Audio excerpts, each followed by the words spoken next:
Good afternoon, everyone, and welcome to the Community Development, Housing, and General Government Committee meeting. Want to let you know that we have 9 consent agenda items and we have 8 general agenda items.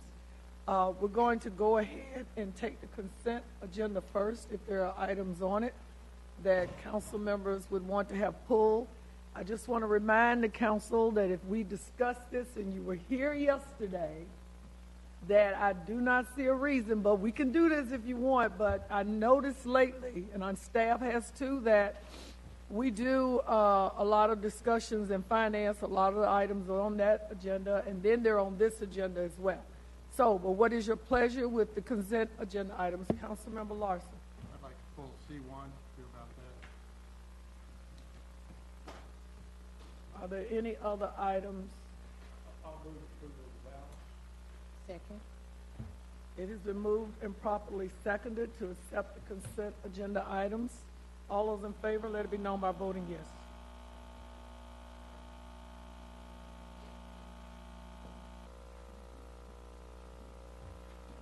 And the secretary will go ahead and call out the first agenda item, consent. C1, Minority and Women-Owned Business Enterprise Annual Report for the fiscal year 2017-2018.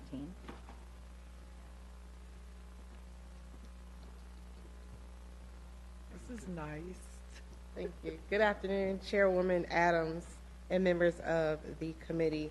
The report in front of you used to look like this, so you're used to seeing this fancy trifold. We've updated it thanks to the marketing department. I cannot take credit for this and their hard work.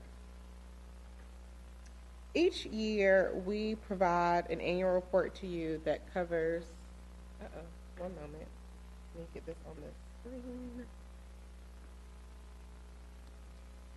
What is the right button for this?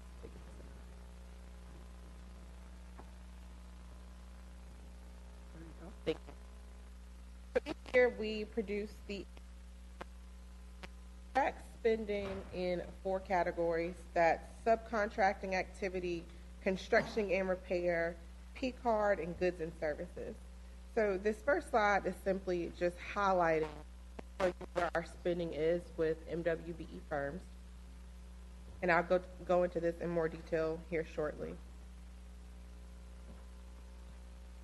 The overall spending with MWBE firms for FY 17-18 totaled $26.1 million, which is out of the $235 million spent overall with the city. So that number is 11% spending that we've had with MWBE firms, which is a $5.6 million increase from our previous fiscal year. I'm going to go on to subcontracting activities. Subcontracting is all of our formal range construction projects that were closed in this fiscal year. So for example, there can be a project that's awarded in one fiscal year, active in another, and closed in the end. So this is reflective of all of our closed formal construction projects, and they're reported to the State Office for Historically Underutilized Businesses.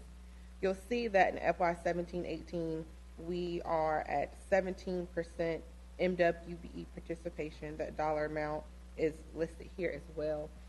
This is an example. In FY 15-16, we only closed 8 projects versus 16-17, we closed 22. In this previous fiscal year,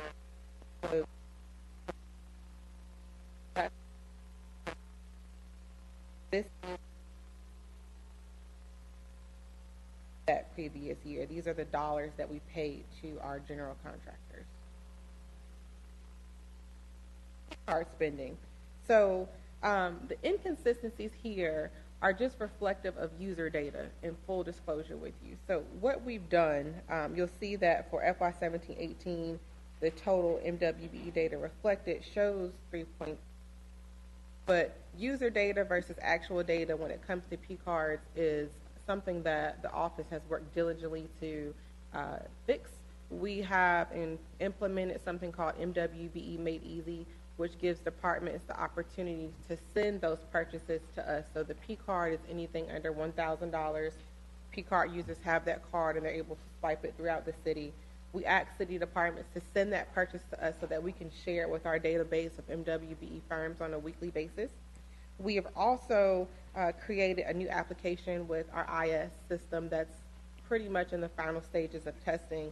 This application will tag vendors who are purchases are made for through the P card as minority or as women. So instead of the data being contingent upon the user and their reconciliation report, the information will already be reflected when the card is swiped and the reconciliation report is pulled.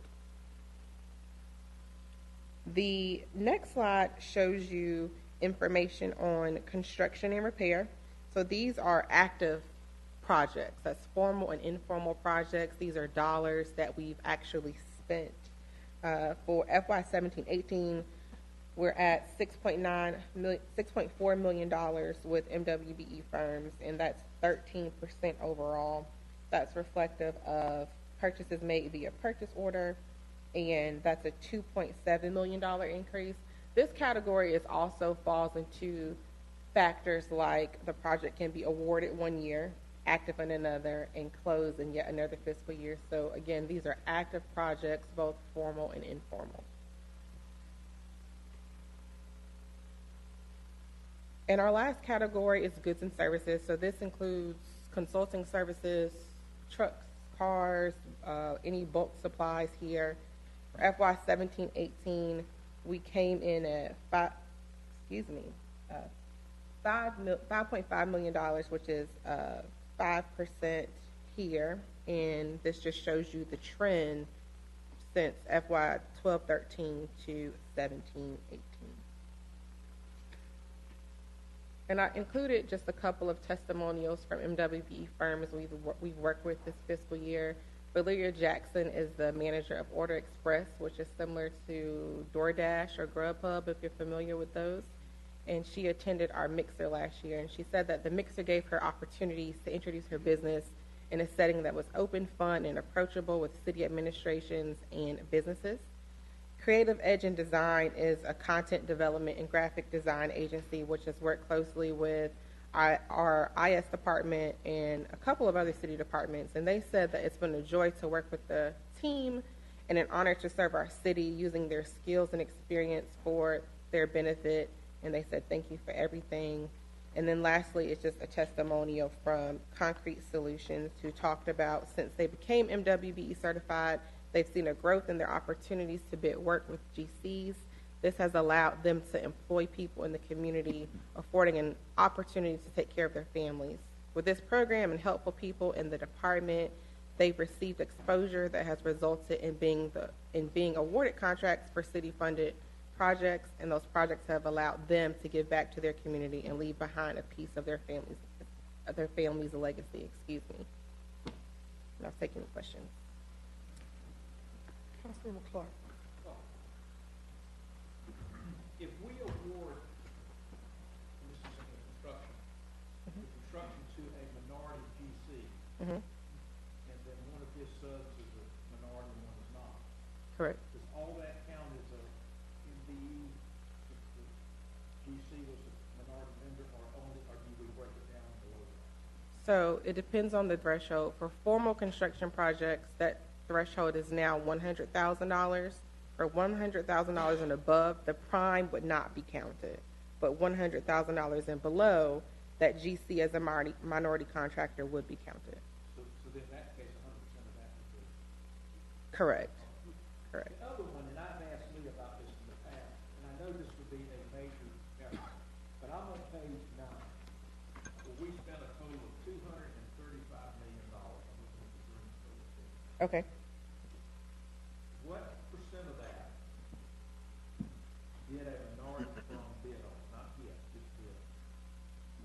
Because it's my contention, is one of the biggest challenges we have is that there's no minority bidder. And for example, fire trucks, there's only 3 companies. Software, we have one rollout. Most likely when we buy more radios, we're going to buy them from Motorola. And I don't know if you can just take a shot at this, but I think from a dollar standpoint, I would be surprised if minority vendors bid on half of that $235 million. But I don't want to go by my anecdotal bad memory. I would like for us to try to come up with a feel for that. Sure. Because, we do a lot of, for example, software. We're always buying software, and those are usually several $100,000 contracts each. And there's just a few firms that do it. And they're there. And the other question would be, how do you treat when we buy from a public company? Because when you buy from a public company, they have minority shareholders, they have women shareholders, they have this, that, and the other. I mean, is Duke Energy a minority-run company? The president's a minority. Sure. And some of the shareholders are. But to me, that's another category. But, Yeah.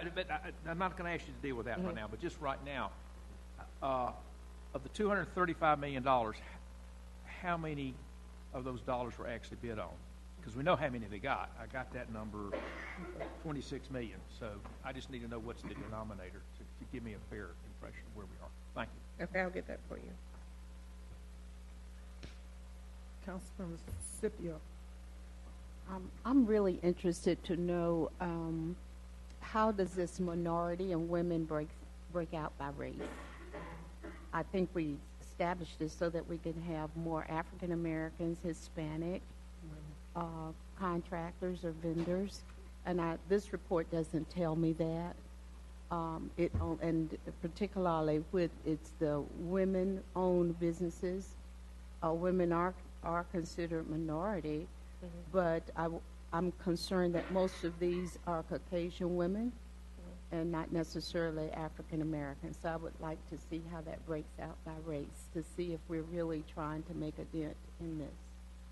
Thank you. And Councilmember Scipio, just so you'll know, that was the first question I asked when I came on board. And the way this is written, it is written for women. I mean, we can find out what those numbers are for you, but yes, you will find that a lot of the women are not necessarily women of color. So I can answer that for you right now, that a lot of them are Caucasian women or white women.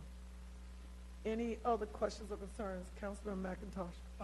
Going forward, is there any change of focus or any area of concentration on how to bump these numbers moving forward? I mean, is there any low-hanging fruit out there that we really haven't explored, or is it all just tough slogging now to try to generate the level of expertise to be able to bid? There's always low-hanging fruit. And so one of the items that I'm really looking forward to is the application with information systems to help staff be able to get their reconciliation reports done in time and the data actually be reflective of what's out there. Something else that we've done recently is we completely changed our vendor listing with the city. So in the past, there was an Excel spreadsheet where information was just a little outdated. Now firms can go in, update the information in real time. It's accessible to the public. It's accessible to contractors.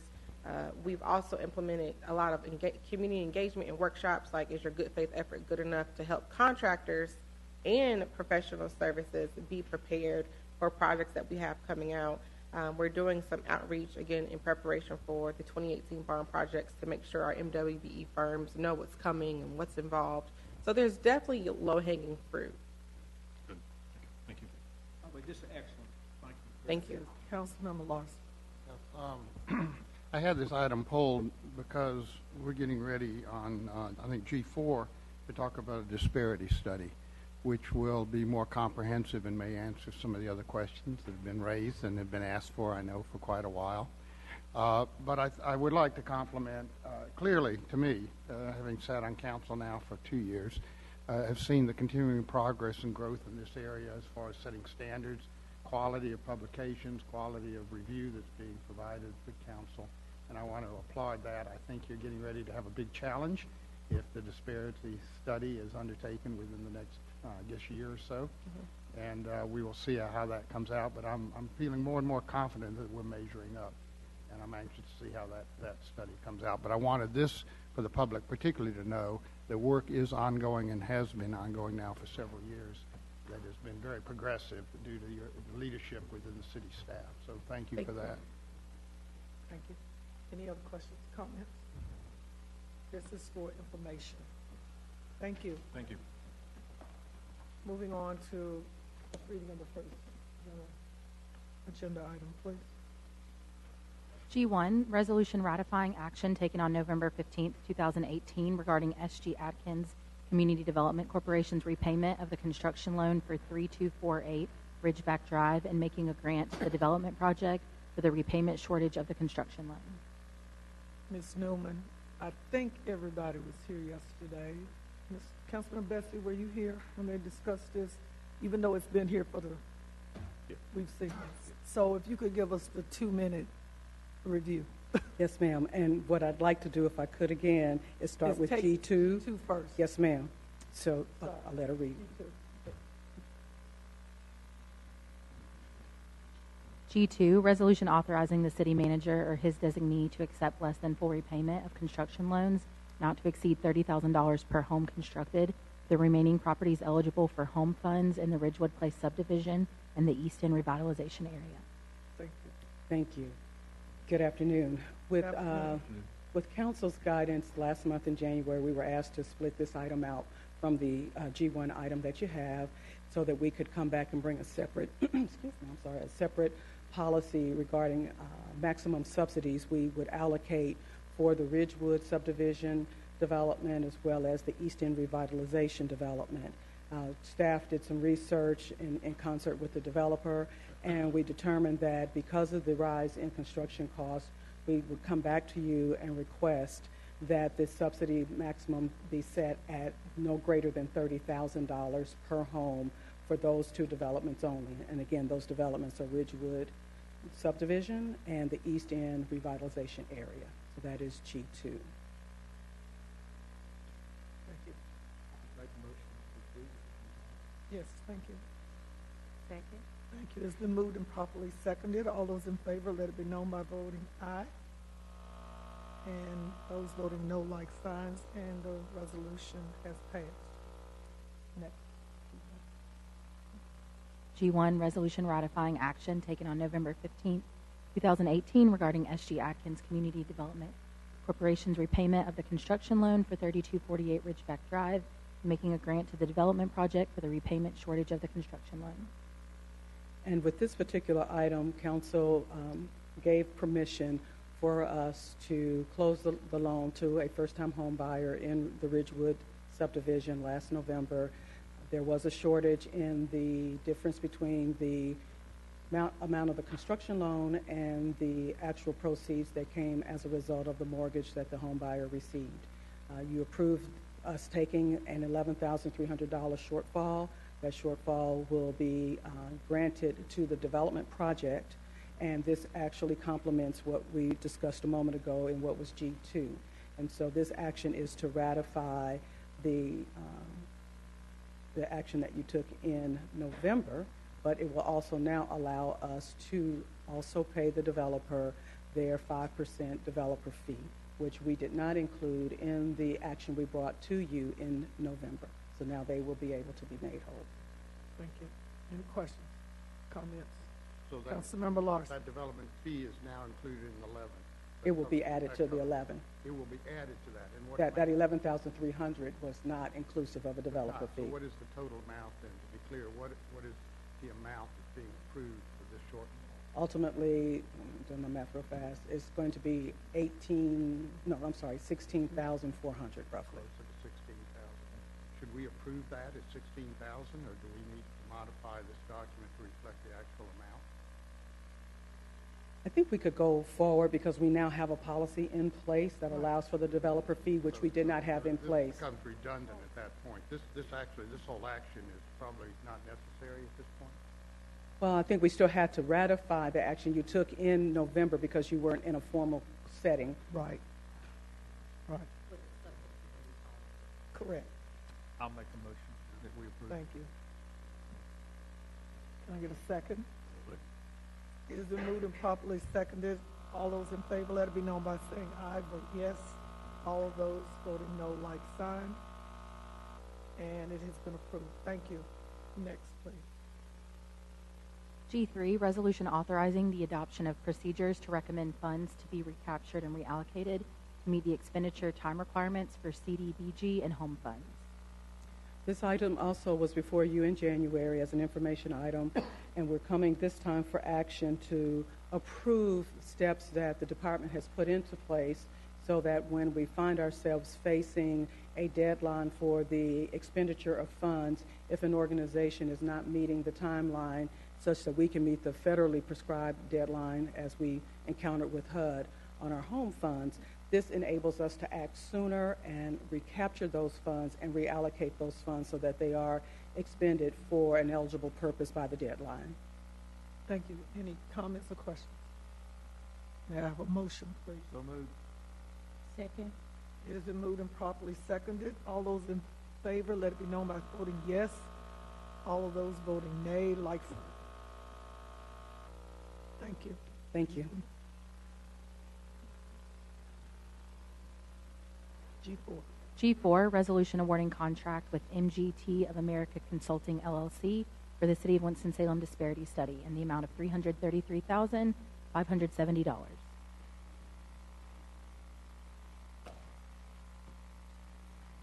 Thank you. So, good afternoon again. The City of Winston-Salem disparity study was advertised originally in November of last year.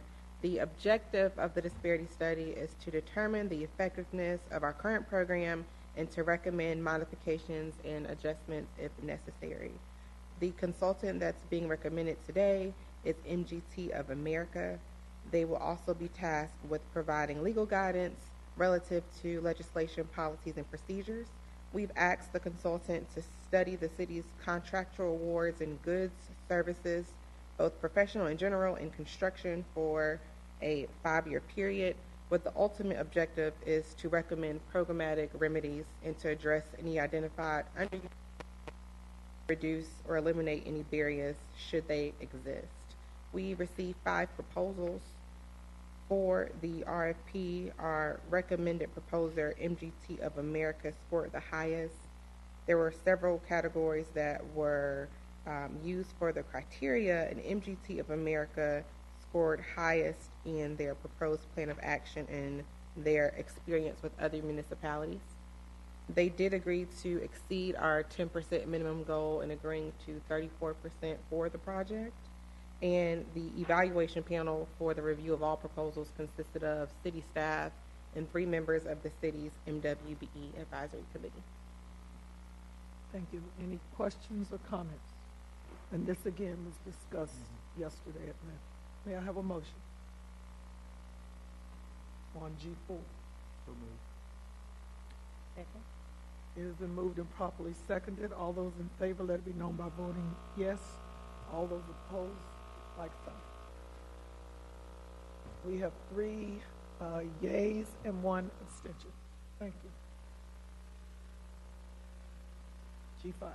G5, ordinance revising Chapter B of the Unified Development Ordinances to regulate residential fences and walls in front yards on properties with a residential building that is a single-family home, duplex, twin home, triplex, quadruplex, or townhouse, proposed by City Attorney staff. Madam Chair, committee members, council members, good afternoon. Good afternoon. In the intervening time since our last discussion of the proposed fence ordinance, city staff solicited feedback from the North Carolina Realtors Association as well as the Winston-Salem Neighborhood Alliance. We received input from both of those groups. That input has been memorialized in a memorandum which we have provided in your agenda packets. This item is on the agenda today so that we can receive direction with regard to 2 items. First, is there a need to solicit additional public input on this ordinance before it goes to planning board? Keep in mind that there will be public hearings both at the planning board and upon its return to City Council for further consideration. And then secondly, is there any desire by the committee to further amend or add any changes to this proposed fence ordinance before it does move on to planning board? Thank you. Any comments or questions for this change order? Councilmember Bessie. Seems like we've been discussing this for quite a Forever. while, and I think we're ready to get it through the formal public comment and hearing process. Yeah, let them handle it. Yeah. And then we can take into account any Thank you. changes. Thank you, Councilmember Bessie. Councilmember Scipio. Since I wasn't involved in this wonderful creation, I have a couple of questions just on the ordinance that was submitted, just for clarification and understanding. It says that prohibited materials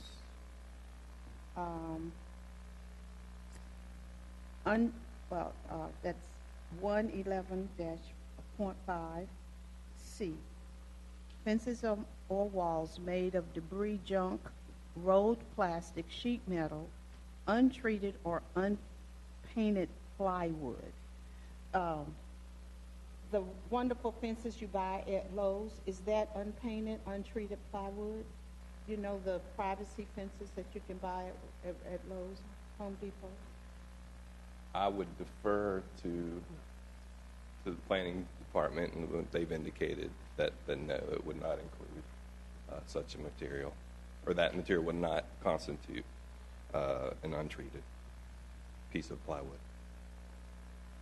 And it also said that recycled picket fencing made from recycled plastic or fiber are also prohibited. I know they have some new kind of fences made out of recycled kind of plastic materials. I've seen that. So are you saying that is also prohibited? I'm just thinking that what people can buy at the Home Depot store, you're saying is not acceptable for fencing. Well, the language in subsection C says unless the materials have been recycled and reprocessed for marketing to the general public as fencing or wall materials designed to resemble fencing or wall materials. So if it was manufactured for that intent, it's acceptable. It is. Okay.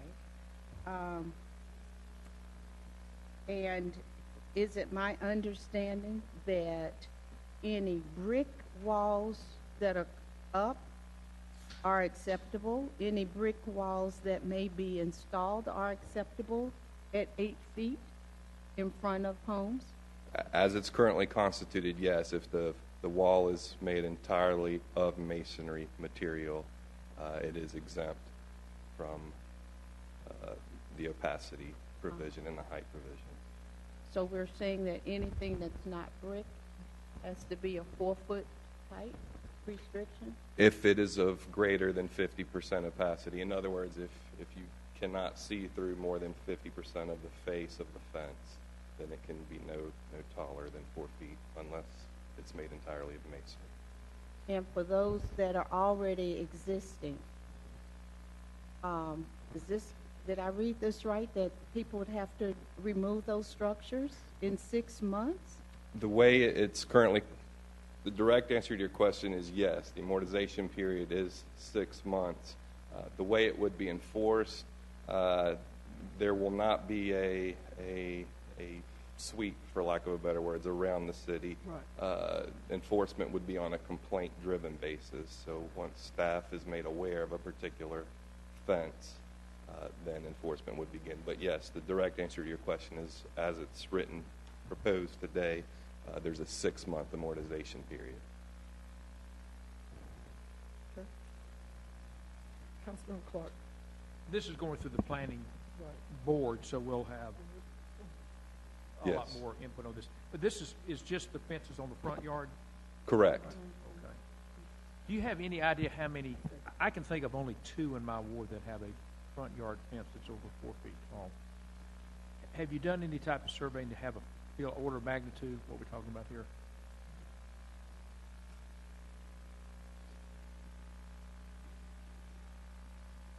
Councilmember Clark, we have not done any inventory on this to kind of know. I think we all have some anecdotal examples and areas we're familiar with, but we have not gone out and done a field canvas to know what the full scope of the impact of this ordinance is. Okay, thank you. Councilmember McIntosh. I thought at one point when we were discussing this, however long ago, we had talked about an exception for materials that may be considered art. Am I imagining that, or did we discuss that at some point? I don't recall remember that that being discussed. Okay, all right. I'm obviously, and I'm going to have a problem with the amortization period as well, and I think the general public Yeah. is. It'll be interesting to hear what comes to us through planning. Councilmember I Larson. hate to send it forward to the 6 months. I mean, I think that's just a time bomb waiting to happen. And I think we ought to go ahead and make a decision on the draft that we're sending forward, that it's 2 years, 3 years, whatever we more or less agree on. At least start with that, because I don't see anything but just problems coming from 6 months, and it demeans the whole document in a way. So if the committee, if your committee decides that we can go ahead, I would certainly support it. I'm not going to support a 6 month when it comes back to full council. Well, thank you, Councilman Larson. Again, this has got to go to planning, zoning, public input. I mean, the people may say that they want 6 months or less. We don't even know. So we're putting the skeleton out there for them to put some bones on it. And this whole document is, Councilmember Bessie knows, it could come back and look totally different than what it does right now. But we've had people voice some concerns, some safety issues with today's times we live in, when public safety have to go to homes and you got a fortress. And we're sending these people in, even though we're saying they're doing their job, but we're sending them into an unknown situation that they cannot get a handle on what's going on, along with some other things, chop shops and other thing else that go on in our communities.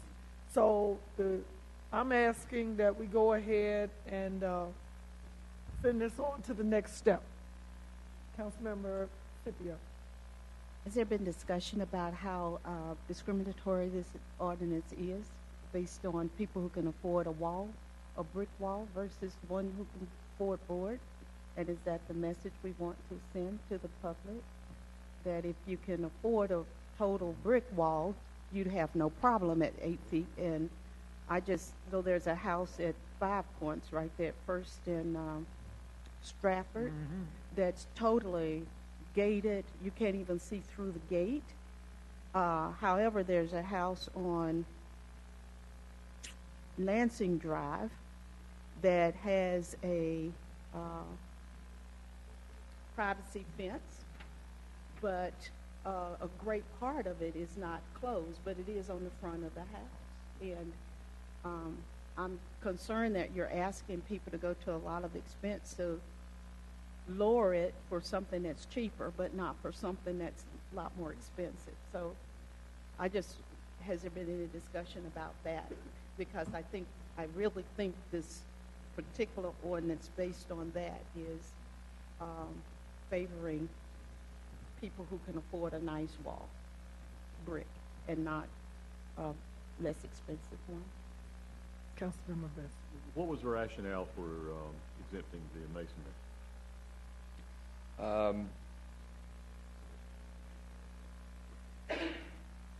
Essentially, the original concern that came to staff dealt with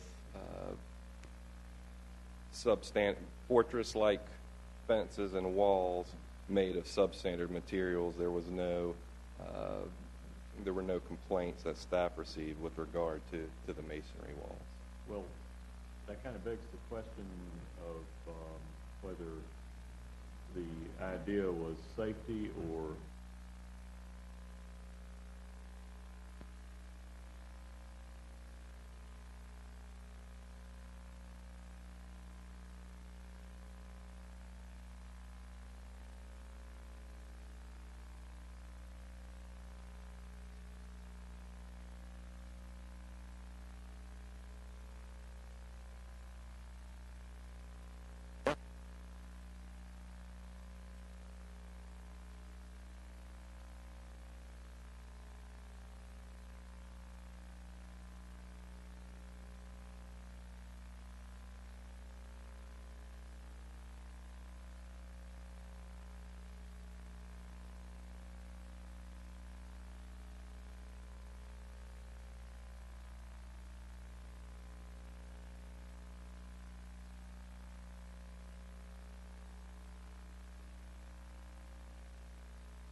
I'm a bit perplexed about this. I have only two I know in my ward. The brick wall you mentioned, that one is very obvious, and I have a brick one, but I'm not sure what's driving this. I asked Mr. McIntosh, the brick wall that would be exempted is the only one he's aware of in his ward. I don't know where all these houses are that have fences around them, but I certainly don't see them. So to answer your question, I'm not sure where the problem is, and I think it might be beneficial if we did some type of quick drive-bys just to get a feel. And I will say the fortress one you're referring to is, that wall's there because that's a very busy street. It's 4 lanes in front of the house, and I can understand how they make want a privacy fence or wall in that case. Very nice wall. It's a nice wall. But, There's also 2 houses on Miller Street and Hawthorne, and they're across from each other. They've been up there for years, and they're wooden. Okay. So I'm just concerned that, are we going to ask them? Yeah. to come down? We're not. We're not. Neighbors might. Excuse me. Doesn't take much. Get control of this. What is the pleasure? Are we going to go ahead and send this on and let the public decide in the public hearing process how they feel about this? There are 2 or 3 possible scenarios of why this came to us. Again, we got a changing communities. We got communities where these fences are going up in any form or fashion in front of the houses. And we got brick. Thank you. Let's send it. I've made the motion. Do I have a second? We have a second. I'll second just to get it off the committee's agenda Yes. and get it starting in the process. Madam, the best.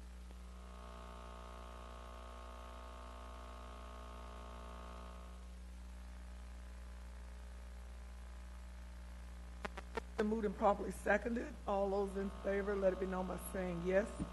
All those opposed, like sign. It has been 3 yeses and 1 abstention. Thank you. It'll be coming back. Next item, please. G6, summary of 2018 fair housing testing in Winston-Salem.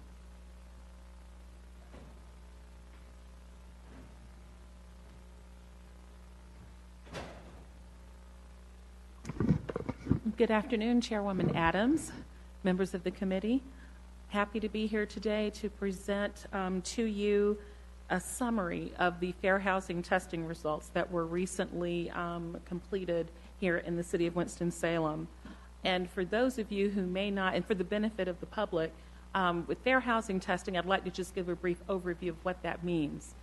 Now, the Federal Fair Housing Act, the State Fair Housing Act, and our local Winston-Salem Fair Housing Ordinance all prohibit discrimination in housing transactions. And a housing transaction could mean either the purchase or the sale of a house. It could be the rental of a house or a unit, and it could also include fair lending. For the purposes of this particular fair housing testing project, we focused on rentals. And so really what we wanted to do was to bring you the results of what we saw after we employed or contracted with the Legal Aid of North Carolina organization's Fair Housing Project. They provided testers to come into Winston-Salem to actually go out to some of the apartment complexes in our community. They were charged with testing for race and disability as well as national origin testing. And as you may recall, fair housing includes 7 protected classes of persons who are not to be discriminated against based on certain characteristics. And those characteristics include race, color, national origin, disability, family status, gender, and religion. And so just wanted to make sure that everyone was clear that we weren't really testing for all 7. We were testing for 3 out of the 7 protected categories of persons.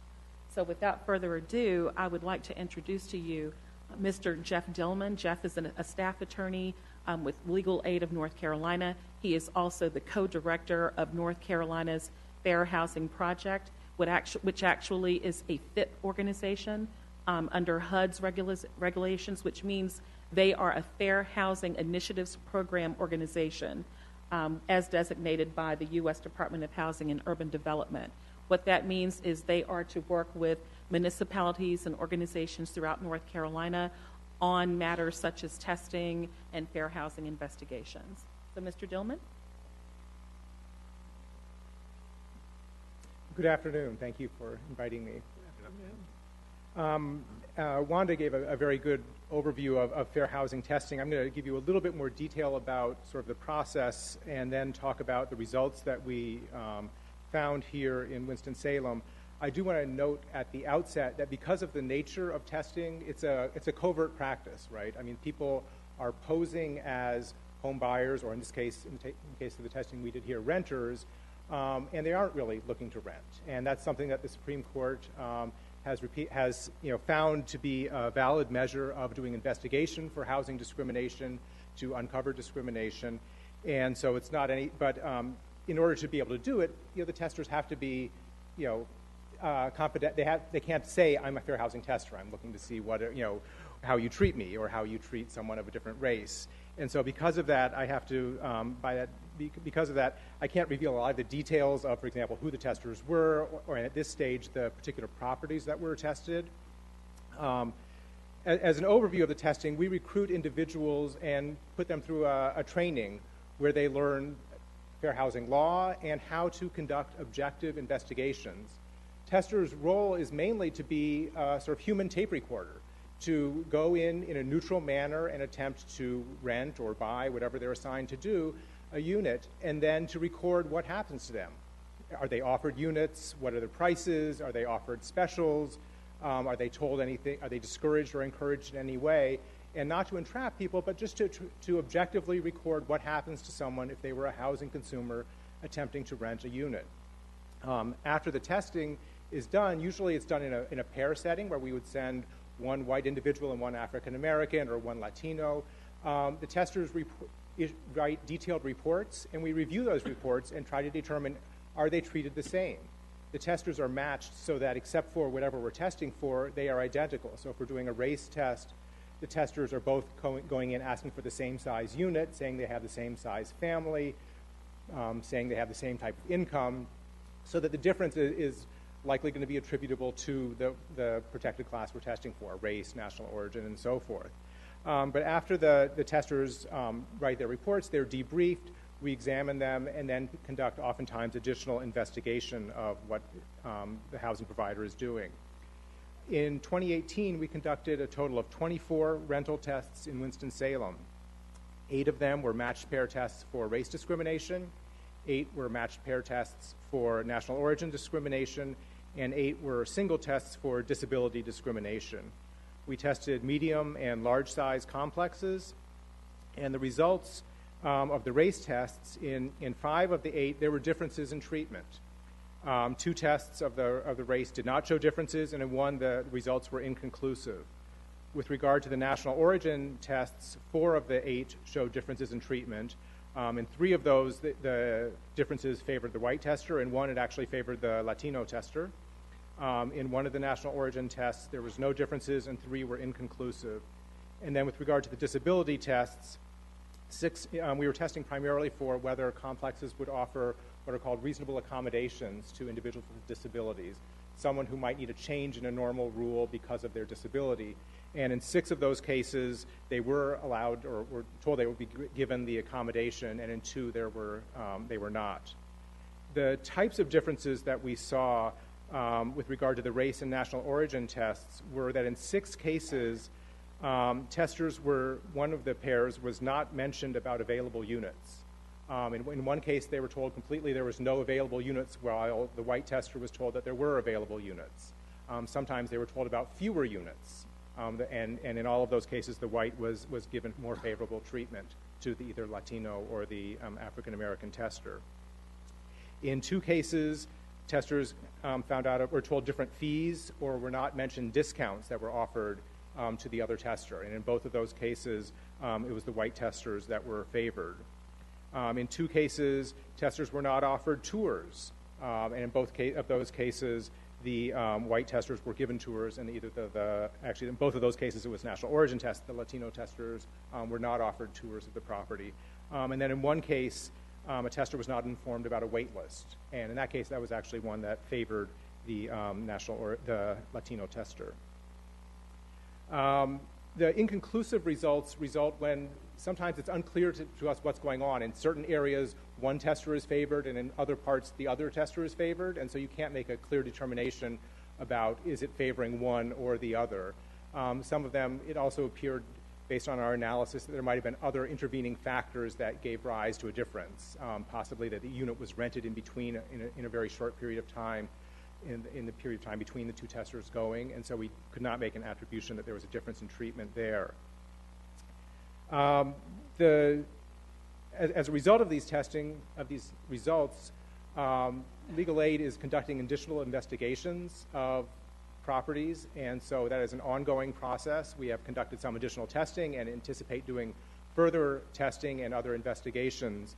And as is always our practice, if we uncover sufficient evidence that we believe shows discrimination, we would intend to file complaints with the Human Relations Department here or with another appropriate agency.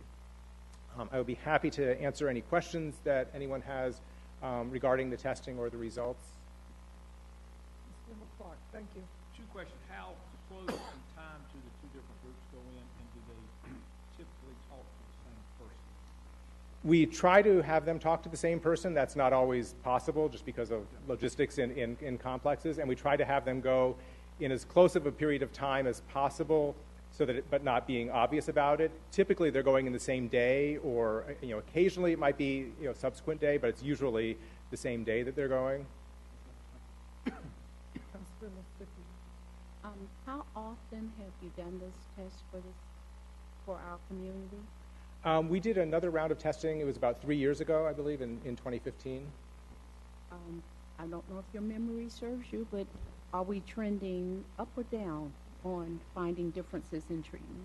Yeah, this showed more instances of differences in treatment, although I do want to caution between it. It's hard to make very definitive conclusions about whether discrimination is going up or down based on a very small number of tests. And I'm not a statistician or something, but the people who do that, you need to do enough tests to be able to make that kind of determination. But as a percentage, this was a higher number than in the past. Councilmember Bessie. We've got two questions. The first is, do you have a consistent pattern in terms of which tester goes in first? Majority or minority group? I would prefer not to get into the details of that, just because I don't want to reveal too much about our methodology, because it makes it difficult for us to keep doing that. Never mind then. Go that way. But this question came up after Councilmember Scipio's question. When was your most recent previous test? Our most recent? Previous. Not this one, but the one before. In 2015. 2015. So you Yes, saw, at least, you got a small sample size. Yes. But you saw an increase between 2015 and 2018. Yes, yes, there were more tests showing differences in treatment. That's correct. That's noted. Thank you. And Councilmember Bessie, just want to add that just wanted to add that previous to that, we had tested in 2011 as well, just so you know. Thank you. Councilmember McIntyre. How many different complexes were tested? Each of those was a different complex, so that's a total of 24. 24. There are fairly significant fines associated with these sort of breaches, aren't there? I mean, isn't it a fairly stiff penalty from the feds if you're? There can be. There can be. Yeah, we've had cases that we've brought based on testing that have been fairly significant, and some of them are smaller. Right. And there's a large range. And what's the reason for the small sample size? I mean, 24 seems like we've got to have tens of thousands of rental units in the city. I mean, I'm just wondering about what we've really learned from a sample size of 24.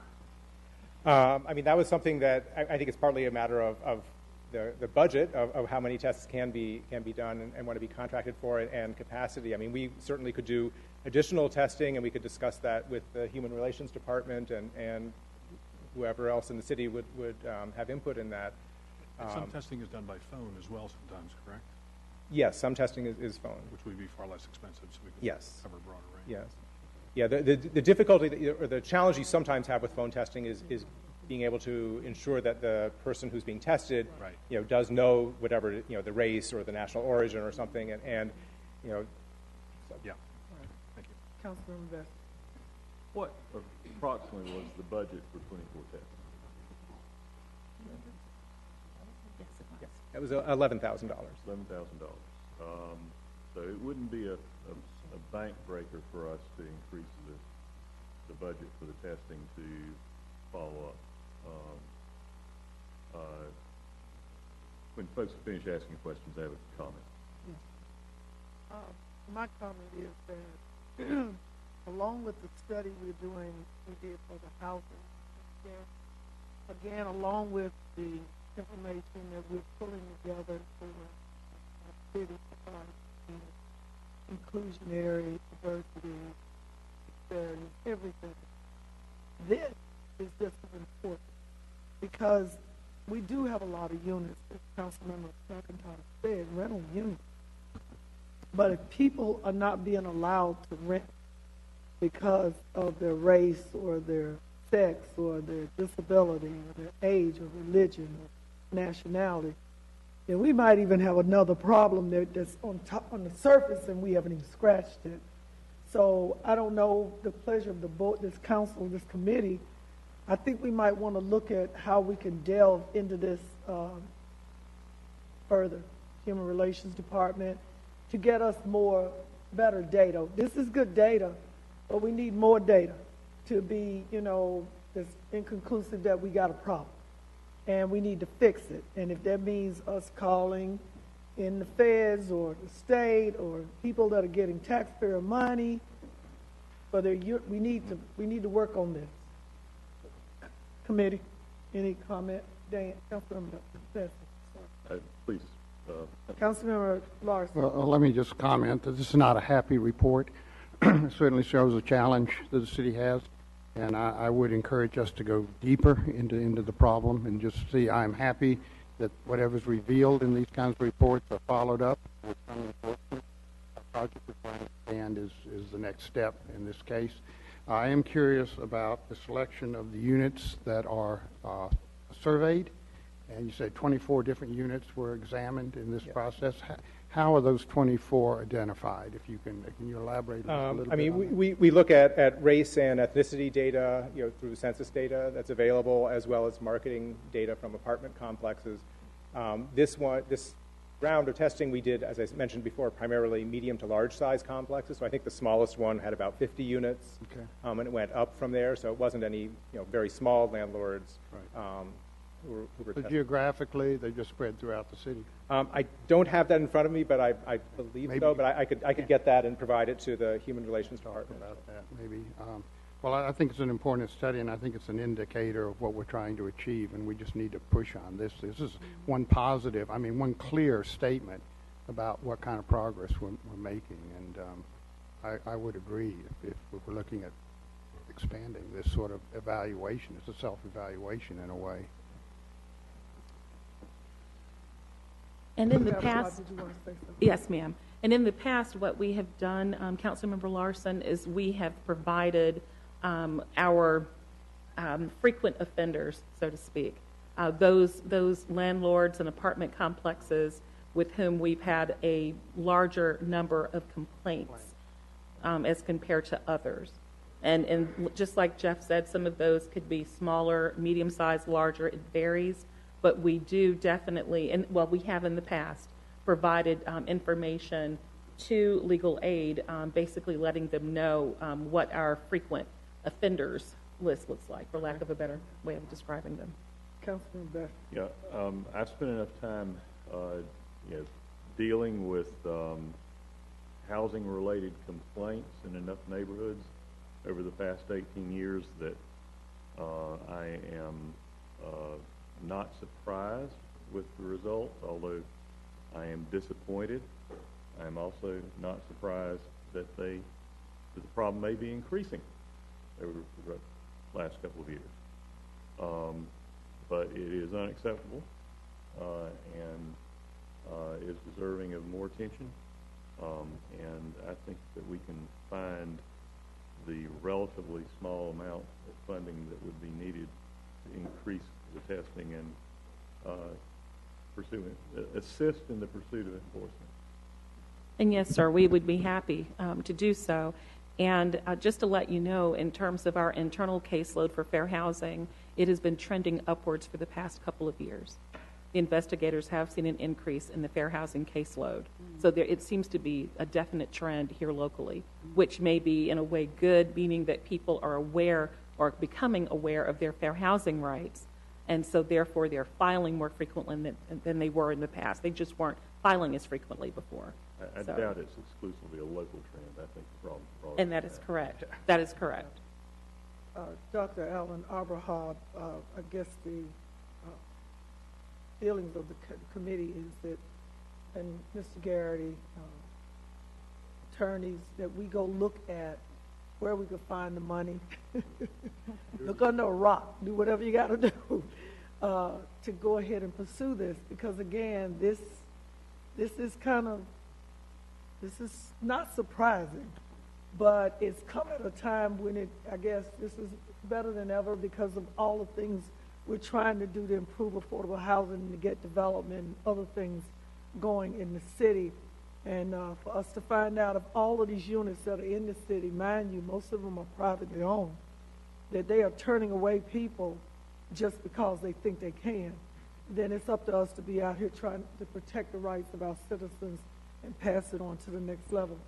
Councilmember. Just a quick one. McIntyre. I know because it's a well-known brand, realtors tend to get sort of thrown under the bus on this, but the Winston-Salem Regional Association of Realtors, I think, has a very strong training program and an awareness program about this. Realtor Association has participated for years in Fair Housing Week and all that, and so I think we'll find that these are primarily not realtors that are that population is probably much more conscious of fair housing than the general population. So I throw that out there. Yes, sir. And the Realtors Association, they are members of the New Horizons Fair Housing Committee, which is very active, as I'm sure most of you know. They're allies. They're our allies on this, basically, the realtors, because they understand what's at stake. But as Councilmember McIntyre said, we have people that are in the housing market. They're making money and they feel like they can run their brand the way they want to. Councilmember Bessie. Oh yeah, no, Councilmember McIntosh is right that the organized and leading realtor group in the community is definitely concerned and an ally. But we've got a lot of people out there who are just not doing the right thing. Right. I think that a lot of them, and I think they have been encouraged in the last couple of years. And that needs to stop. So is it possible for you to go ahead and take this further and bring something back to us as to what maybe the plan will be, how many testing numbers we'll do, sample size, or whatever it is that we're trying to do to give us a better idea, working in tandem with legal aid and others, okay? Yes, ma'am, will do. Thank you so much. Thank you. Thank you. Thank you. Sad news, but Better to know it than not. yeah, Better know. better to know it than not. Next item, please. G7, consideration of amendments to the abandoned, junk, safety, and health hazard vehicles and vehicle impoundment codes. Speed this one up pretty good. Didn't we do that one yesterday? Yes, we did. Again, for the listening audience, can you give us a 2-minute review, because this was talked about extensively yesterday in public safety. Good evening. I'll give you the... And excuse me, I know it's like 3 departments involved with this, and if everybody from the department could take 1 minute, whatever, 2 minutes, and give us their... We'll hit the important parts. That'll work. We can get to work here. All right. So in a nutshell, the police department and community development impound vehicles for various reasons outlined in city code. We share a facility on Milwaukee Lane and have for several years. The facility at maximum for both of us can hold 279 vehicles. The police department side is 135. We grew past our point several years ago. Community development has allowed us to grow into their spot. We've now taken it over. I mean, our demands are, we keep about 200 vehicles yearly, consistently for evidence purposes. We tow about 120 years, so 120 vehicles. It rotates throughout the year. In addition to that, we tow additional vehicles that would reach somewhere around 150, 660 each year that go towards impoundment towards our tow companies that end up, if they're unclaimed, back in community development's hands. So long and the short of it is we support the changes so that we can be the sole user of the facility, which will meet our demands and will allow us for any future demands that we can expect over the next 4, 5, 10 years. Thank you. Community development? Short version is I concur. Short. Thank you. Short. I got another one. Short. What I can add to what Captain Cardwell has just explained, we have a process that we also do auctions, and most of you are aware that we do auctions. The process of doing that is labor intensive from our staff. So without doing auctions, it would be actually, we consider a savings. The other thing that I can explain to you is that on the screen, this would eliminate city involvement in vehicle storage, of course eliminating the auctions, and reduce staff time with vehicle research, vehicle research for us, and then also we do have to work with NCDMV.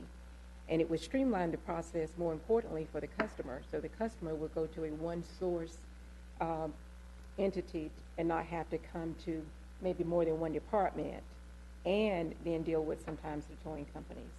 So that's the gist of it. Thank you. Legal.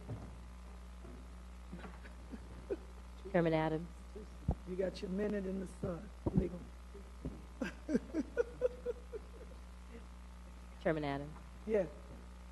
While legal's preparing the presentation, I think the ultimate goal for us is to try to figure out how we can reduce the $50,000 a year in storage fees that the department is incurring, and for us not to create another storage facility within the city where we're towing vehicles. If there's a way for us to do that with modifying our policy.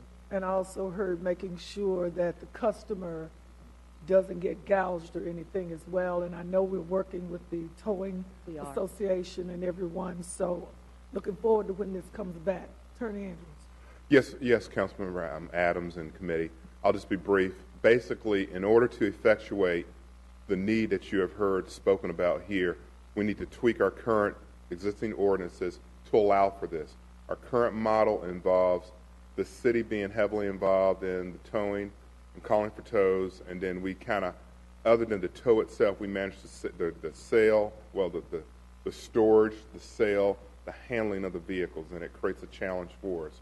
So we plan to restructure, or with your blessing, we plan to restructure the city code to allow private towers to step in and both do the towing and the storage, the allowing citizens to claim their vehicles, and if they aren't claimed, to sell those vehicles. That would involve a removal out of our code of the towing fee schedule that we currently have, as it will be handled by private towers, and the enabling legislation that we're using in order to do this says that if you are going to allow private towers to do that function, then they will have their rates, and we won't be setting their rates, and then we will monitor by collecting our fee, which is our $60 administrative fee, because we must notify the owners of vehicles. But this will remove some of the burden that we have. One other lesser burden we'll have is we won't be conducting internal administrative hearings about this. The probable cause hearing for a person who believes that his or her car was not towed properly will be able to take use of a procedure to go before the magistrate and have their hearing, and all parties can be there and they can get a ruling about that. But the goal of the changes that were put in place would be to allow us to step forward into doing this with your blessing. Thank you. And also, so that everyone does know, Winston is not just doing this because we're doing it. We benchmark a lot of other cities on a lot of ordinance changes and things that we're doing, and other cities have been doing this for a while. Again, as Assistant Manager Logan Ford said, it will help us to save money because we were really in a process where we were doing 3 to 5 steps, and the customer and the people that were the customer or recipient of this had to go from department to the towing yard, talk to the tow person, and it was really, our ordinance was not up to date. Our system was not up to date. So what we're doing is making it more user-friendly for the customers who use this more than we do, as well as public safety when it comes to cars that are used for evidence and whatever. That won't hamper what they do. I know some people were concerned about that, but they'll still be able to do their job. Councilmember Best. Yeah. The ordinance as drafted, it refers to private towers who are engaged in the business pursuant to an arrangement with the city. Will we be able to, under current case law applicable, will we be able to screen them to make sure we're only selecting towers who are reasonable about their fees? That's one question. I'm getting nods from our legal staff. We can do that. Right. We'll have a matrix of just like we do when we're doing contracting. Very good. And then the other thing I just want to make a comment. The reason this is of particular interest to some of the neighborhoods that I represent is that we've had a severe backlog in getting abandoned vehicles off neighborhood streets, and people are jumping all over me about. I reported this 6 months ago, and the dang thing is still on my street. We got to get those going, and this looks like a way to do it. Yeah. Thank you. Yeah. Well, I just want to be sure that we do not turn this over to a towing company that would have some outrageous fee. That's all. Because I do know some cars, I think of one in particular, it was towed away, the owner didn't want it anyway, so he was happy. He wasn't done. But I've also heard of instances, maybe not in this city, but in others, where the fees were just outrageous. Yeah, Chicago, right? New York. Lincoln Park. New York, where I'm. Councilmember McIntosh. Just a question, and I don't know if anybody here can answer this, but down at the yard, there a large number of the vehicles have blue and white cones on top of them. Can anybody tell me what those represent? Well, that is a process. That's part of what we do in order to identify the cars that we can actually auction. Got it. Okay. Thank you. All right. Attorney Andrews, move forward. And based on what public safety is given, I'm sure we'll get it back as to what it is, correct? This is for information. We'll be Yeah. bringing it back to you when we take all your feedback and develop something that meets what you've asked us to do. Correct. Thank you. Next item.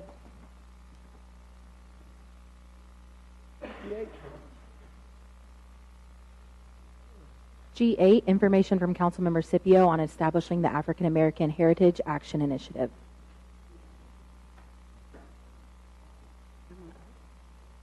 Is there somebody here representing you? Yes, it's you. Are you a lawyer? You want to? Thank you.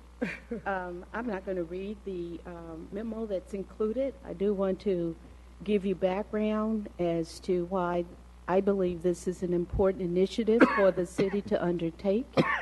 I am a native of Winston. I've been here now, coming on next month, 70 years. So what I have known and experienced is my personal history and the history of families that they experienced living here.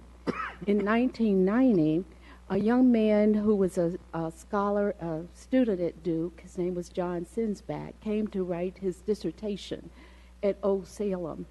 And as he researched, his dissertation was wonderful. He discovered the documentation that in Salem, there were slaves. That news was monumental to this community because the Moravians never talked about that. And further research from that showed that some of those slaves earned their freedom and had land that they that they farmed. One being Peter Oliver, and his family has took that information and embraced it and found out that they had their roots right there in Salem. A lot of things happened because of that in Winston-Salem under the administration of then President Hobie Kaywood at Old Salem. He produced a video that was titled Between Two Masters, which actually told the story of the slaves in Salem. There was also an exhibit that came out of that called Across the Creek that documented how the freed slaves had land in what is known as Happy Hill. And that was another monumental step in this community. One of the significant things about the African American community is that R.J. Reynolds was the largest employer in this city. And at its height, it employed 20,000 people, of which 60% were African Americans. Those African Americans went on to have neighborhoods, churches, businesses. They bought homes. Then came the wonderful progress in this city called the East-West Expressway, which was Business 40. It came through the east side of town and destroyed many of the homes and churches and neighborhoods. Then the wonderful North-South Expressway came around 1961 through 72, and that's US 52. That took out considerable neighborhoods, homes, again, businesses. But our esteemed former colleagues of the City Council in 1961 created the Urban Redevelopment Commission. And in 1966, that commission deemed 740 acres of East Winston a slum. They did not consider any homeowners and the beautiful homes they had built. The bulldozers came. It just annihilated significant African American neighborhoods. Also in 1966, the Winston Tower building, which is now, which was the Wachovia headquarters, opened, and city government decided that the Church Street block, which now our sheriff's department sits, would be demolished. And that was the central African American business district that over 50 businesses that served our community, they were demolished. We had black-owned theaters, we had black-owned banks, credit unions, cafes, coffee shops, shoe shops. It was a central place. Also on Patterson Avenue, which is now part of Innovation Quarters, was another business district of the black community. It was known as the Depot area. Again, we had pharmacies, we had office buildings, we had a beautiful beauticulture school that was second to none. Right. Many people don't know that we had a very real African American middle class here. We had doctors, we had lawyers. There were beautiful homes here. Our history was ripped from the fabric of this community with that demolition of East Winston. Now, 50 years later, I ask this council to seriously consider an African American Heritage Action Initiative to mobilize African Americans to give their oral histories. Our tradition in the black community is an oral history. It's not like the wonderful Moravians who wrote everything down. Many of the people who were the first generation who came to make this city a successful place for them and their families have passed on. The second generation is now passing on. In the last couple of weeks, we lost Dr. Mandolin Scales and we lost Dr. J. Raymond Oliver. There are very few of those persons left now in their 90s and their late 80s. Their histories must be captured. The histories of that which was lost must be captured. There are over 300 organized African American organizations and churches.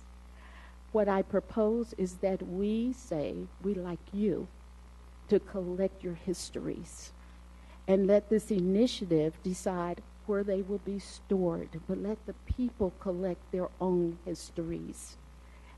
Digitally, technology, it's not something we have to collect and have a space for. It can be totally digitally stored. There are pictures that are in people's basements.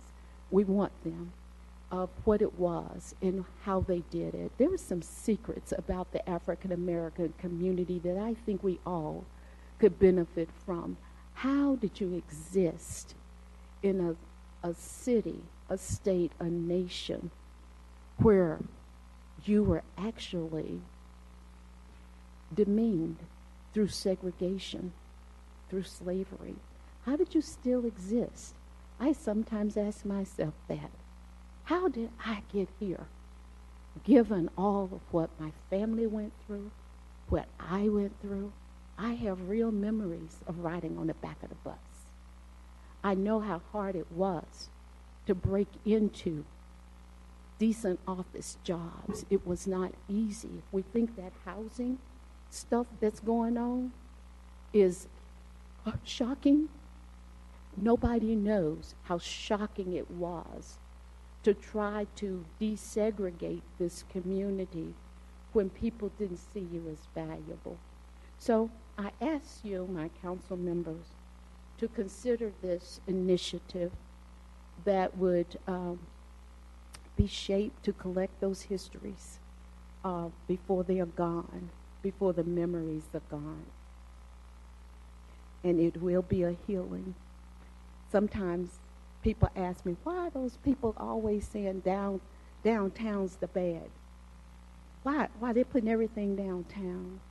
When you've been ignored, isolated, your whole culture ripped apart, what makes you think it's okay that we can be 100%? So I challenge us to decide what we're going to do to capture the African American history, the contributions, and importantly, in addition to capturing those, to have this initiative define a vision for how our contributions would be melded into the permanent history of this city. So that's the essence of my memo. Thank you. Thank you. Any comments or questions from the committee? Councilmember Clark. I'd say it sounds like a good idea. I think we probably need to do some research to see what's out there and where it is. I would suggest we research the libraries and other organizations.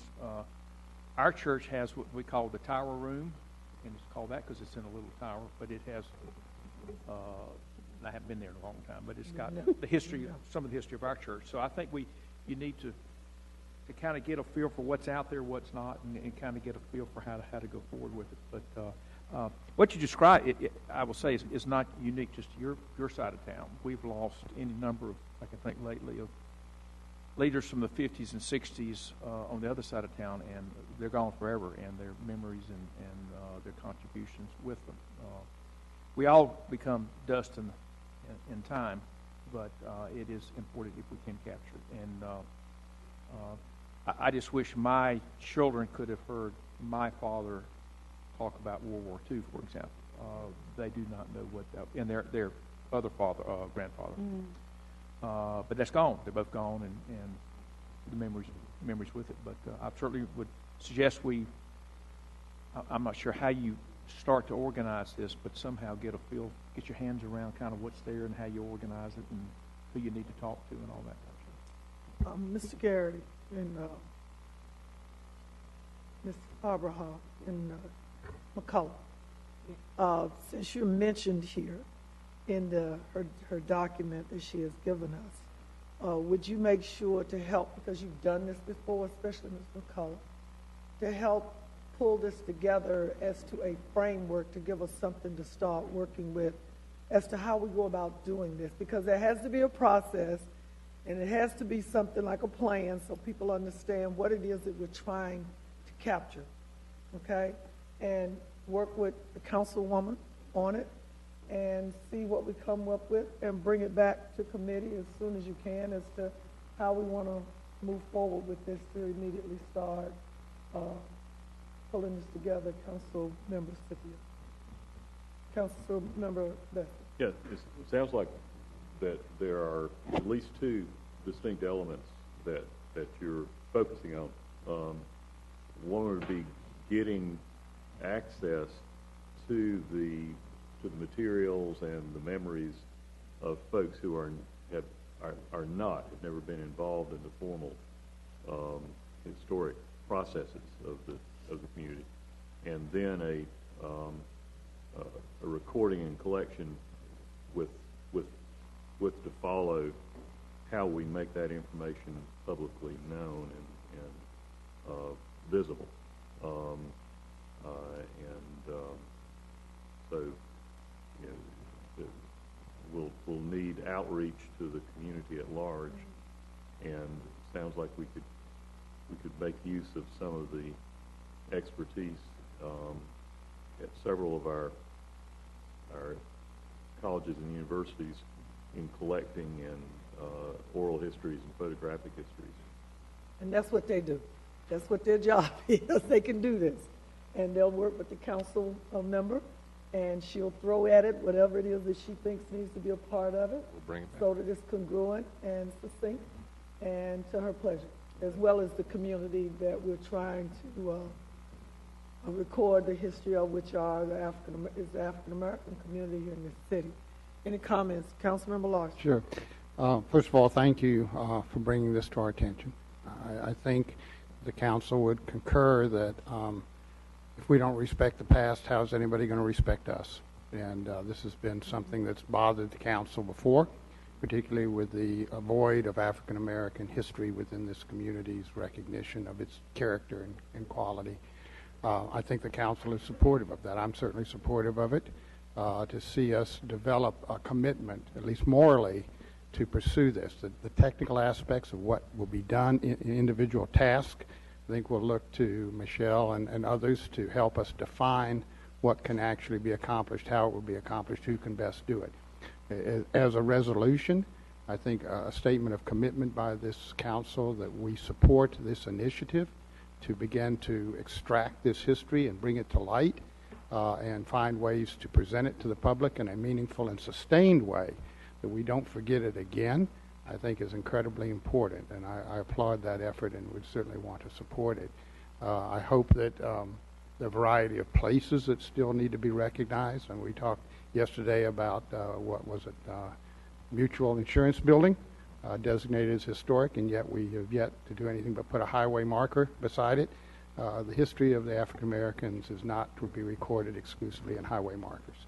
So let's see what else we can come up with to make this capture partly the spirit, because a lot of it has to do with people at this point, because we've lost so much architecture. I'm an architecture guy, certainly was involved in St. Philip's restoration and what have you, but we need to capture the memories while we can do that and record the history of these people that made that history.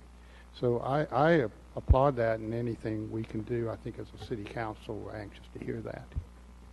Thank you. Any other comments or whatever for the day? This meeting is adjourned. Okay.